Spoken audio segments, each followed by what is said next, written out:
আসসালামু আলাইকুম। Pace is real pace. বর্তমান ক্রিকেট বিশ্বে যে নামটা নিয়ে সবচেয়ে বেশি আলোচনা সমালোচনা চলতেছে, সে নামটার নাম হচ্ছে নাহিদ রানা, যিনি কন্টিনিউয়াসলি তার 140+ কিলোমিটার বোলিং স্পিড নিয়ে ক্রিকেট বিশ্বে পরিচিত। আজকের ভিডিওতে আমরা জানবো নাহিদ রানা কীভাবে কন্টিনিউয়াসলি 140+ স্পিডে বোলিং করে যায়। দেখেন, প্রথমত নাহিদ রানা তার 6 ফুট 4 ইঞ্চি হাইটের জন্য বাড়তি একটা ফোর্স ক্রিয়েট করতে পারে, যেটা হচ্ছে তাকে এক্সট্রা একটা স্পিড দেয় তার বোলিংয়ের সময়।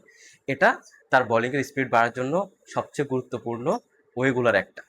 এছাড়াও নাহিদ রানা তার বল থ্রো করার সময় একটু পিছনের দিক থেকে হাতটা হোল্ড করে। অ্যান্ড আপনারা বর্ষা নিক্ষেপের সময় দেখবেন, বর্ষা যখন নিক্ষেপ করে তখন তাদের আর্মটা পিছনের দিকে থাকে, তারা এভাবে জিনিসটা নিক্ষেপ করে। নাহিদ রানার বলিং অ্যাকশনটা অলমোস্ট সিমিলার। নাহিদ রানা পিছনের দিকে হাতটা হোল্ড করে দেন সামনে বল থ্রো করে।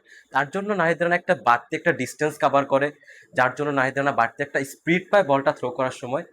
এবং নাহিদ রানা যখন বলটা থ্রো করে, নাহিদ রানা একেবারে সামনে থেকে বলটা থ্রো করে, একেবারে লাস্ট পয়েন্টে গিয়ে বলটা থ্রো করে।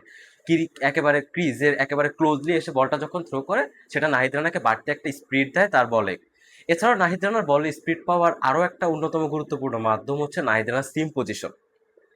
বর্তমান ক্রিকেট বিশ্বে যে গতিময় পেসাররা রয়েছে, জসপ্রীত বুমরা, মিচেল স্টার্ক বা কাগিসো রাবাদার কথা আপনি চিন্তা করতে পারেন।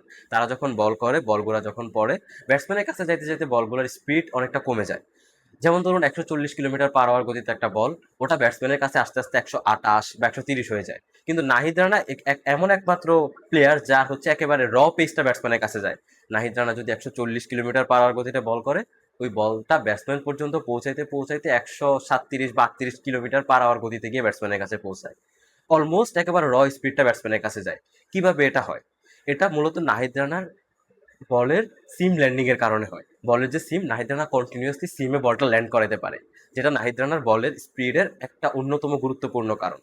এছাড়া নাহিদ রানা লম্বা হওয়ার কারণে তার সামনের পাটা অনেকটা স্ট্রেট থাকে, সোজা থাকে, এবং এই সোজাটা নাহিদ রানাকে বাড়তি একটা পুশ দেয় বলের স্পিড আনার জন্য। সবচেয়ে বড় যে ফ্যাক্টর, ওটা হচ্ছে পিছনের দিকে বলটা হোল্ড করে সামনে এরপরে থ্রো করা। আপনারা জেমস অ্যান্ডারসনের বোলিং এর সাথে নাহিদ রানার বোলিং এর একটা মিল পাবেন। জেমস অ্যান্ডারসনও পিছনের দিকে বলটা হোল্ড করে দেন থ্রো করে, অনেকটা বর্ষা নিক্ষেপের মতো।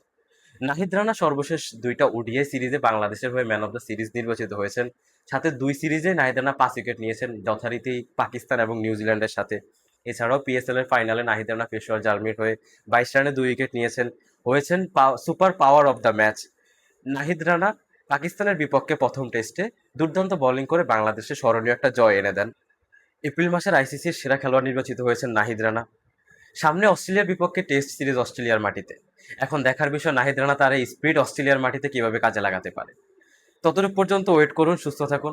দেখা হচ্ছে পরের কোনো ভিডিওতে। ধন্যবাদ সবাইকে।